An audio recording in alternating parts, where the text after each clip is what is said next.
Vai começar Ponto de Vista. Oferecimento Best Senior, o plano de saúde premium com rede hospitalar de excelência. Registrar momentos dos filhos, compartilhar conquistas, dividir a rotina. Isso faz parte da vida de milhões de famílias. E as redes sociais dão palco para que tudo isso se torne público. Mas até que ponto essa exposição é saudável e quando ela passa a ser um risco, hein? Nos últimos dias, uma nova tendência viralizou nas redes sociais.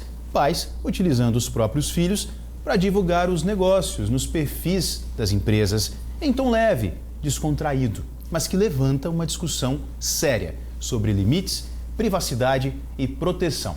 A gente vai acompanhar agora um pequeno trecho dessa exibição que viralizou nas redes sociais. Aqui é a funerária da minha mãe. Quer entrar para ver? Aqui nós tem sofá. Quer sentar? Aqui é onde a minha mãe trabalha. Quer virar cliente dela? Aqui nós tem caixão bonito. E é confortável. Quer deitar? Essa aqui é a hamburgueria do meu pai. Aqui você pode sentar. Aqui também. E aqui você pode tirar foto. E aqui também. Pois é, para discutir sobre esses limites e explicar o que diz a lei sobre a exposição de menores na internet, eu recebo aqui no estúdio Eduardo Pinheiro, especialista em segurança digital. Eduardo, obrigado por estar com a gente, bem-vindo. Ok, obrigado, Felipe. E também aqui com a gente a Jéssica Tomás, presidente da Comissão de Direito da Criança e do Adolescente da OAB Espírito Santo. Jéssica, boa tarde, bem-vindo, minha amiga. Boa tarde, prazer. Obrigado por estar com a gente, viu? Vou pedir licença ao Eduardo e vou conversar com você aqui primeiro. Jéssica, me diga uma coisa, do ponto de vista legal, até onde vai o direito dos pais de expor os filhos nas redes sociais? Existe um limite para isso, que é um tema complicado e delicado, né? Como é que você vai dizer, não, meu filho, vem cá que eu vou gravar com você? E aí é um acordo entre pai e filho, né? É um negócio meio que de bom senso, né? Exatamente. A lei, o ECA digital, ele não proíbe, igual muita gente vem falando. Ele põe exatamente que existe um limite. E o limite dessa exposição é não constranger, não expor excessivamente, não colocar algo que a gente não falaria. Então, se eu não gravaria meu filho fazendo isso para pessoas que eu não conheço ver, por que ali na internet eu acho que são só os meus amigos e tá tudo bem? A partir do momento que tá na internet, todo mundo pode ter acesso. Sim, é então, eu acho público, que né? Se torna público. Então, o limite é exatamente esse, né? Aquilo que eu tô colocando pode prejudicar o meu filho de alguma maneira? Se a resposta for sim, então é melhor não estar postando. Essa é uma pergunta que os pais precisam se fazer nesse momento, né? E são vídeos que de fato viralizaram. Esse que nós mostramos aqui na abertura do programa tem mais de 800 mil curtidas, tem milhões de visualizações. Esse é um exemplo que nós mostramos entre tantos outros. Vocês devem ter visto provavelmente nas redes sociais, né? Você citou um termo aí, ECA digital. Vamos explicar para quem está em casa o que é isso? Vamos desmistificar esse termo que você trouxe aí para a gente, por favor? O ECA digital, ele não é uma super inovação. A verdade é que o ECA, ele previa comportamentos na vida real, até porque no momento que ele foi criado não existia, né, a internet como a gente vê hoje. Então se viu uma necessidade de trazer a proteção da criança e do adolescente, que antes nós tínhamos apenas no real, pro virtual. Então é uma adaptação do ECA, né, para prever as possibilidades de proteção da criança nesse mundo virtual. Essa alteração na lei é recente? Ela é uma alteração recente.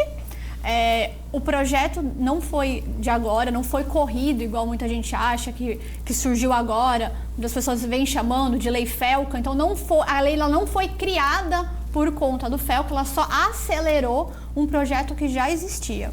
Vamos explicar isso aí também, porque apesar de ser um assunto que está muito em alta, todos os telejornais trouxeram esse tema, tem muita informação. E quando tem muita informação, a gente acaba às vezes se perdendo nisso tudo. Você citou o FELCA, né? Diante ali de um exposé, de uma publicação que ele fez a partir de uma análise que ele fez de um outro perfil, que ali, de acordo com essa análise dele, estava expondo crianças, expondo menores. E aí se desenrolou tudo, eu queria que você trouxesse um resumo disso pra gente. O que ele fez foi trazer à tona o que já existia. Isso. Então ele mostrou como a internet funciona, criando um perfil do zero, acessando algumas contas e daí a própria internet fez tudo sozinha, né? Ele já foi puxando e de um vídeo foi para o outro e de repente ele conseguiu mostrar o tanto de crianças sendo expostas na internet de forma inclusive sexualizada, né? Então é aquilo que eu falei, às vezes um vídeo que eu acho que não tem nada a ver, eu posso expor o meu filho. Mas no caso dele, eram vídeos que não dá pra dizer que não tinha essa intenção de exposição. Tava muito claro ali, né? Tava muito claro. Então ele mostrou aquilo que todo mundo já via todos os dias, mas fechava os olhos. Sim. Porque às vezes a gente passa um vídeo ou outro e não se atenta. Então ele começou a mostrar como isso era muito forte na internet, como é muito forte na internet, principalmente influencers mirins e como tem essa sexualização. Sim. Então com essa exposição,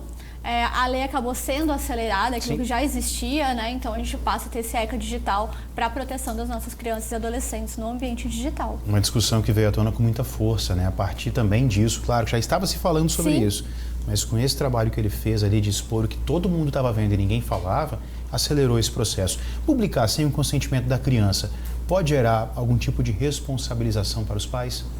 É que sem consentimento é muito difícil a gente explicar, porque uma criança ainda mais nova, como é que ela vai consentir? Né? Então, o que pode gerar uma responsabilidade, talvez no futuro, os pais exporem de forma imoderada, ainda que não tenha nenhum conteúdo sexual mesmo, é só a exposição imoderada. No futuro, essa pessoa já adulta, né, ela pode ingressar com uma ação pedindo a retirada de todo esse conteúdo da internet e, a depender do que foi postado, até danos morais. Sim, sim.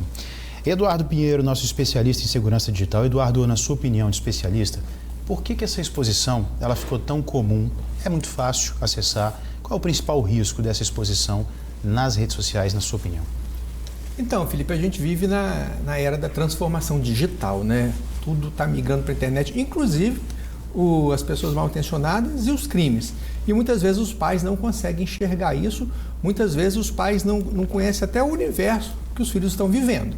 Né? Ano passado tivemos uma minissérie chamada Adolescência, que fez sucesso no mundo inteiro, porque mostrava lá um adolescente de 14 anos que não soube, né, dizer um não, né, não soube ouvir um não de uma menina e praticou um crime contra essa menina. Então, quer dizer, isso acontece no dia a dia da internet. A gente, como disse a doutora, né, o ECA digital é uma evolução do ECA tradicional, né, que é uma lei de 1990, já tem mais de 30 anos essa lei, o ECA. Essa evolução, ela veio para auxiliar as famílias, prestar um socorro às famílias que não estavam dando conta de proteger seus filhos na internet. Muito pelo contrário, muitos até estavam expondo. Eu já trabalhei em casos em que, por exemplo, uma mãe publicou uma foto de um filho gêmeos, né, um casalzinho de gêmeos, a babá da criança colocou uma calcinha no menino de 3 aninhos, achando que fosse, né, achando que fosse da menina. Né, e quando tinha um Bob Esponja ali na figurinha, a mãe viu a foto, tirou foto, né, antiga dessa foto e publicou. Olha que lindinho, fulaninho quando tinha 3 aninhos, hoje o menino já estava com 11 anos. Depois o menino começou a sofrer bullying na escola. Então isso é muito sério. Às vezes a exposição não vai causar um dano à criança hoje, mas pode causar no futuro. E os pais, o ECA Digital veio para colocar, né, uma reticência em relação ao seu consentimento, seu poder sobre os filhos. É limitado, não é absoluto, é relativo. Então os pais têm que colocar em primeiro lugar agora o melhor interesse das crianças, dos filhos, das crianças e adolescentes. E esse melhor interesse, no próprio ECA diz, tem lá o conceito no artigo 5º, é zelar pela segurança, pela privacidade e pela saúde mental dos seus filhos, crianças e adolescentes. E sabe o que é mais grave? Depois que o conteúdo ele viraliza, e a internet é um ambiente que você não tem freio, não tem como você segurar, e tem situações, tem assuntos, tem publicações que viralizam assim da noite para o dia, e não é viralizar de brincadeira, gente, são milhões de acessos, isso é muita coisa. E aí quando esses conteúdos eles viralizam rapidamente, essas imagens, elas saem do controle da família, não tem mais jeito, não tem arrependimento mais, né? Não tem, né? É como se diz, né? É a flecha lançada. Sim. Não consegue resgatar mais, sempre alguém vai salvar, alguém vai dar um print. Não existe aquela história de apagar para todos, né? Porque alguém já salvou, está lá. Então, quer dizer, os pais têm que ser muito conservador em relação a isso. Eu acho que vai demorar ainda, a lei é recente, eu acho que vai demorar ainda isso virar esse senso comum. Nas palestras que eu ministro para os pais, nas escolas, eu estou sempre, né, evangelizando nesse sentido, mostrando esses casos, né, que são graves e que no futuro o filho pode ser constrangido e ficar assim chateado com os pais. Hoje eles não têm discernimento, né? Claro. Pela idade, 9 aninhos, 10, 11, e acabam... Eu tenho uma filha de 11 anos, que as amiguinhas delas todas têm, rede social tem... Olha só, gente, tem perfil no YouTube, que é proibido para menores de 18 anos. Outra coisa importante do ECA Digital, é bom ressaltar aqui, que o ECA Digital acabou com a autodeclaração de idade. Né? Porque a criança ia lá e falava que ela era maior e pronto, criava um perfil, tinha acesso até a conteúdos adultos. Então, o ECA colocou um ponto final nisso. E essas empresas, agora, essas plataformas de tecnologias, se não colocarem mecanismos eficazes para detectar a idade, que estão fazendo isso com o uso de inteligência artificial, tá? Elas podem ser multas que podem chegar até 50 milhões de reais. Deixa eu pegar, Carol, no que você disse, que você faz aí um trabalho de informar, de levar conhecimento nas escolas. O que mais você foca, né, em algum tema, em algum assunto, quando você vai... E são palestras que são para as crianças, os adolescentes.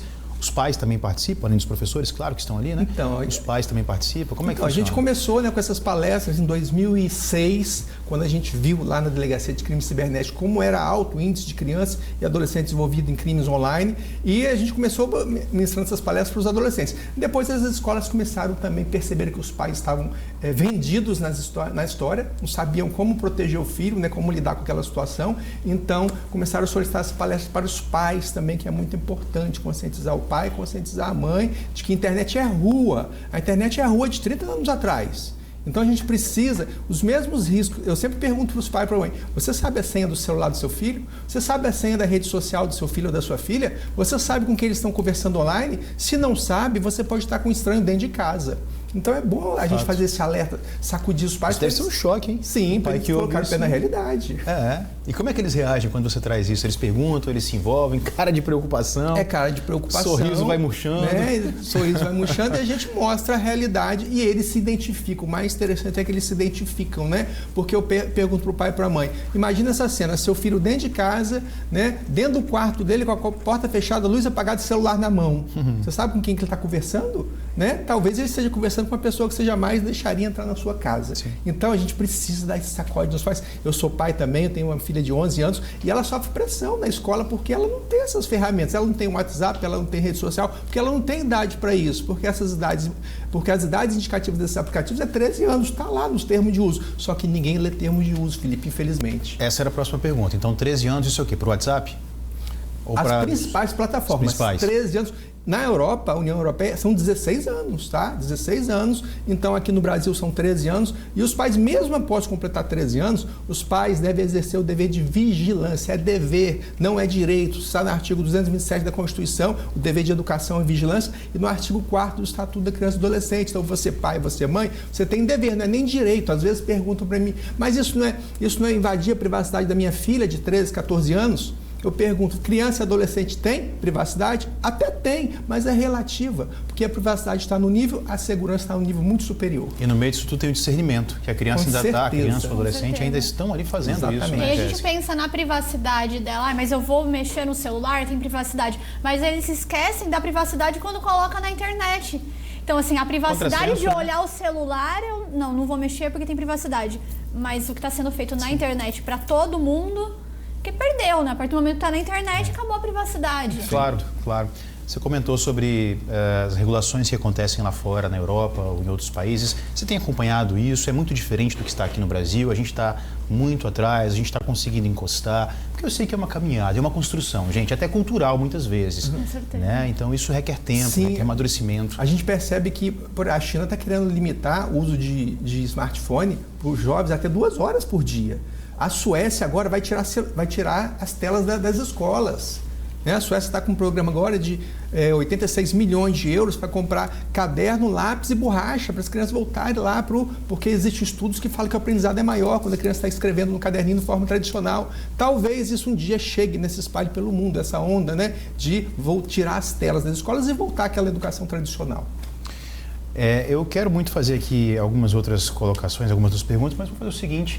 Vamos dar uma pausa para você tomar um cafezinho aí na sua casa, tomar uma água e seguir aqui com a gente, porque o papo tá bom, o assunto é importante. E aí na sua casa, você já fez essa reflexão? Como é que está sendo? Eu não vou chamar de controle, né? Porque eu acho que controle é uma palavra muito rígida. Mas essa parceria que você tem com seu filho, com a sua filha, essa parceria está acontecendo de verdade? Vocês estão de fato ali observando o dia a dia do uso da sua filha, do seu filho, da criança, do adolescente na rede social? As explicações estão aqui, as consequências podem ser drásticas. A gente está aqui para ajudar você a entender melhor. Então fica por aí que a gente volta já com outras informações. Vou perguntar inclusive sobre informações simples, como por exemplo, rotina de casa, de escola. Tem pai que grava assim, 6h30, estou levando agora meu filho para a escola, tá na hora. Parece uma brincadeira, rotina agitada, mas isso pode ser perigoso, não pode? Claro, né? Tá expondo o filho em tempo real. Né? Exato, expondo e dando as coordenadas. Sim. Segura aí essa resposta para você no próximo bloco.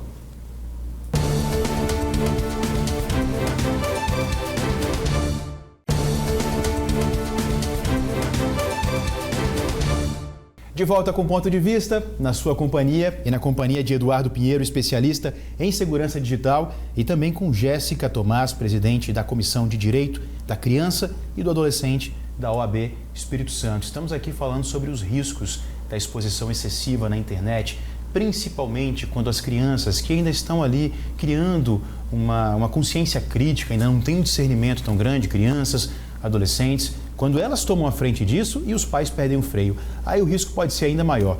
Deixei uma pergunta no bloco anterior e vou voltar aqui. Eduardo, informações simples, como o dia a dia na escola, a rotina, os lugares frequentados. Isso pode ser perigoso? Aquele pai que está saindo de casa e grava 6h30, estou indo levar meu filho na escola tal, hoje é dia de prova disso ou daquilo, 11h30 eu venho buscar. De tarde ele tem balé, ela tem isso, tem aquilo. Então vai dando as coordenadas do dia, a rotina do dia, por quê? Né? Qual o objetivo disso e qual é o risco disso? Exatamente, né? Infelizmente o objetivo são as curtidas. É o like, né? É o que eu sempre falo, não troque a segurança do seu filho e da sua filha por uma curtida, tá? O que acontece é o que os criminosos querem, eles querem conhecer a rotina da sua casa.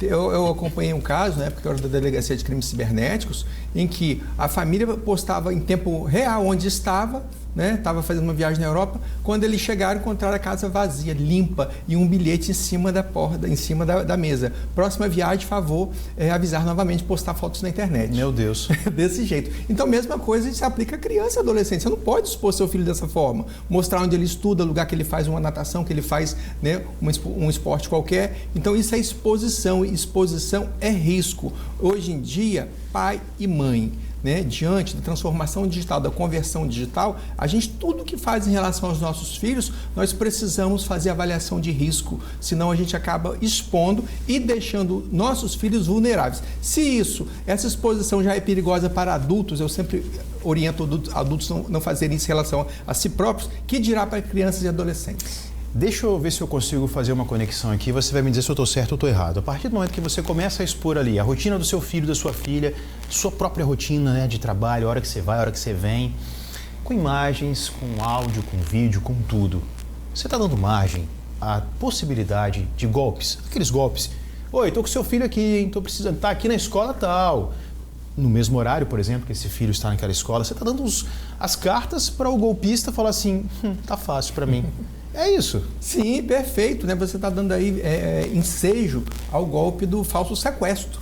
Por exemplo, né? Que falso sequestro. Muito já comum, sabe onde né? que o filho estuda, já sabe onde o filho frequenta, os lugares que os filhos frequentam. Igual eu sempre vejo as pessoas estarem colocando postagens de onde estão, na pizzaria, na churrascaria, né? Nos ambientes. Daqui a pouco eles recebem uma postagem no WhatsApp ou numa rede social qualquer que ganhou um prêmio, ganhou um jantar, ganhou, né, uma pizza, uma rodada de pizza, e é um golpe, trata-se de um golpe. Os criminosos, eles estão sendo cada vez mais assertivos nos seus golpes. Eles não estão dando tiro cego, tá? Eles estão buscando, né, mais informações, por isso que se fala que dado vale mais que petróleo. E dado pessoal também vale mais do que petróleo. E nós, né, adultos, pais, mães, precisamos ser cada vez mais conservadores com os nossos dados e principalmente, Felipe, com os dados dos nossos filhos. Pergunta polêmica, pergunta de $1 milhão aqui para Jéssica. Como é que os pais podem equilibrar o desejo de compartilhar esses momentos com a obrigação de proteger os filhos? É quase que uma reflexão aqui que a gente vai fazer agora, né? Exatamente. Eu acho que, como eu comentei antes, é colocar numa balança se aquela informação, se aquela exposição você iria expor para qualquer pessoa. Então, às vezes a gente, mas a minha rede social é pequena, eu tenho 200 seguidores, mas aquilo se expande. Então, você colocaria aquela informação para milhares de pessoas? Você iria expor o seu filho para milhares de pessoas? Se a resposta for não, então talvez o melhor seja não postar. Porque, mas é para a família, eu só sigo... Então, cria um grupo no WhatsApp que seja para poder pôr as informações. 5, 10 pessoas, né? Não tem mais que isso, no que precisa que saber. Que família grande é essa? Então, exatamente, porque a partir do momento que está na internet, vai ficar lá para sempre. Sim. E por mais que você apague, né, fica ali os rastros. E aquilo também pode causar, no futuro, a criança pode sofrer bullying, a criança, então... Não é só no momento, caso não aconteça algo de mais grave, uma tentativa de sequestro, mas também como é que aquilo vai influenciar na vida do seu filho. Claro, claro. Dobrei a oferta agora. Pergunta de $2 milhões, devolvendo aqui para o Eduardo. Como equilibrar esse desejo de compartilhar o dia a dia, os momentos especiais, com a obrigação de proteger os filhos? Então, é bom senso, né? Eu vou na mesma linha, né, da doutora. É bom senso, é fazer avaliação de risco, porque as pessoas mal intencionadas, às vezes, não é nem um criminoso, tá? Às vezes pode ser um coleguinha da sala, mal intencionado, mal orientado, um vizinho, ocorre isso também, tá? Às vezes não é nem um criminoso. Tem as pessoas ali oportunistas que buscam essas imagens, essas fotos, esses vídeos, para depois querer praticar o cyberbullying contra filho e contra filha. Lembre-se que cyberbullying agora é crime desde 2024. E se o pai e se a mãe for omisso, eles podem responder pelo cyberbullying que o filho está sofrendo ou está praticando. Então, é bom senso, né? Como disse a doutora aqui. É preciso, né, ter um equilíbrio, colocar na balança e muitas vezes eu prefiro ser conservador em relação a essa exposição, porque não tem muito a ganhar não, tá? Só tem a perder. Perfis fechados, né? Como a doutora Jéssica comentou agora, meu grupo é pequeno, minha rede social não é tão grande.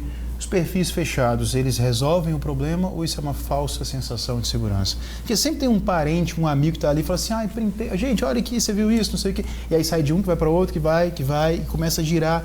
E você não sabe que fim isso vai ter. Perfeito. Então, a questão do perfil fechado, né?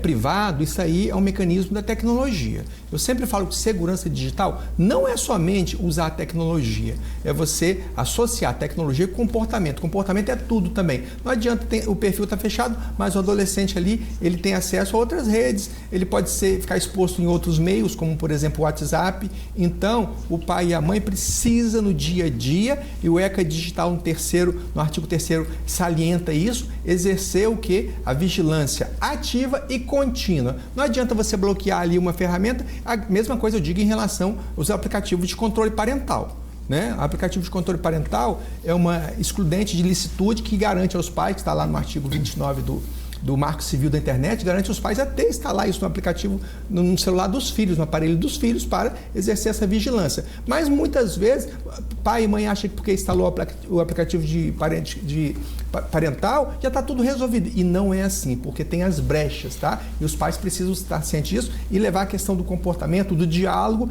e da orientação para os seus filhos. Me explica melhor isso aí. Isso é um mecanismo de controle? Os pais eles conseguem controlar que página os filhos vão ter acesso? Então, o que de fato é isso na prática? Exatamente. É um aplicativo, né, que ali os pais conseguem regular algumas, quais são o que o filho pode acessar, o que ele não pode, né? Por exemplo, tempo de tela que ele vai ficar durante o dia, localização do filho. Então, é um mecanismo muito útil para os pais. Devem sim, que pai de criança, principalmente, até 13 anos, deve ter no celular do filho esse aplicativo, tá? É super aconselhável. Pai e mãe que não tem um aplicativo de controle parental no celular do filho está negligenciando. E o ECA Digital já condena isso. Depois os pais podem responder civilmente, né, ou administrativamente por conta aí dessa omissão. Então, tem que ter esse aplicativo, mas não basta. É preciso exercer a conversa, o diálogo, a orientação, a conscientização no dia a dia. Doutora, quais são as principais dúvidas que os pais têm quando procuram alguma orientação com um advogado?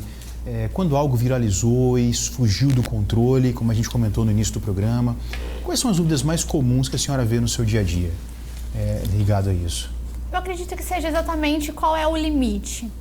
E, novamente, o ECA Digital ele não vai trazer qual é o limite, porque o limite vai depender daquele caso concreto, do que é que está acontecendo, né? Não só a exposição de imagem, mas o acesso, Posso pôr um aplicativo espião parental no celular? Então, tudo isso gera muitas dúvidas e a resposta é sempre pensar, esse é o melhor para o meu filho? Sim. Porque muitas vezes o ECA digital não vai trazer a resposta num artigo de lei. Sim. Vai ser realmente pensar naquele caso o que é melhor. E além disso, o que eu sempre oriento é o diálogo com a criança e com o adolescente. Porque eu palestro também em escolas e eu vejo muito que quando a gente começa a falar sobre a possibilidade de aliciadores em jogos, a criança fala, tia, eu conversei ontem com um cara que falou isso, será que pode ser? A primeira pergunta, você falou com seu pai?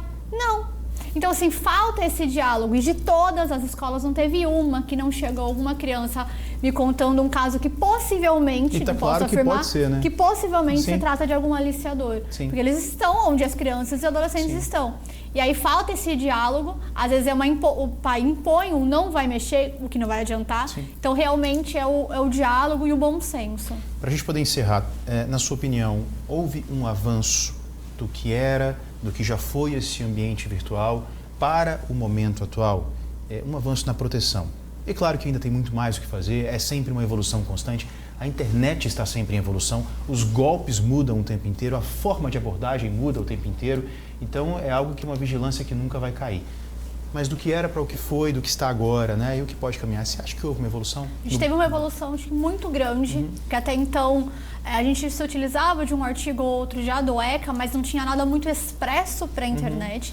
Mas realmente ela é um caminho. Como é que vai ser essa aplicação agora? Como é que as agências que ficam para verificar, como é que elas vão trabalhar? Como é que a gente vai conseguir fazer essas denúncias dentro da plataforma? Isso é tudo algo que vai ter que ser aperfeiçoado, né? A lei ela entra em vigor, mas esses aperfeiçoamentos vai ser ao longo prazo, Sim. que é onde a gente vai ver se realmente vai ter uma efetividade. Claro. Mas o que tem, com certeza, a gente teve um grande avanço. Que bom, que bom. Eduardo, para a gente poder encerrar, aquela dica de ouro para o pai, para a mãe responsável que está assistindo a gente, que percebe que o filho está ali no quarto, que se isola, que fica com o tablet, com o celular por 2 horas e que você não tem noção do que está acontecendo ali.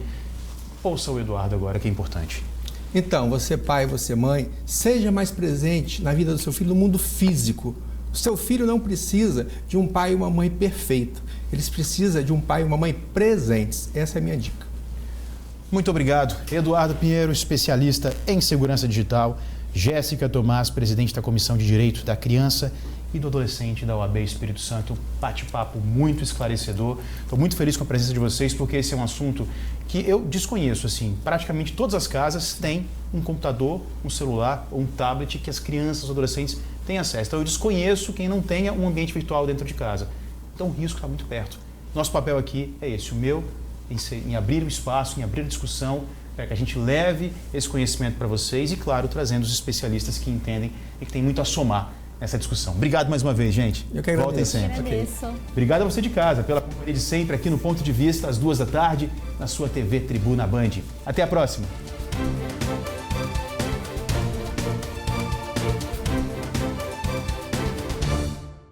Você assistiu Ponto de Vista. Oferecimento Best Senior, o plano de saúde premium com rede hospitalar de excelência.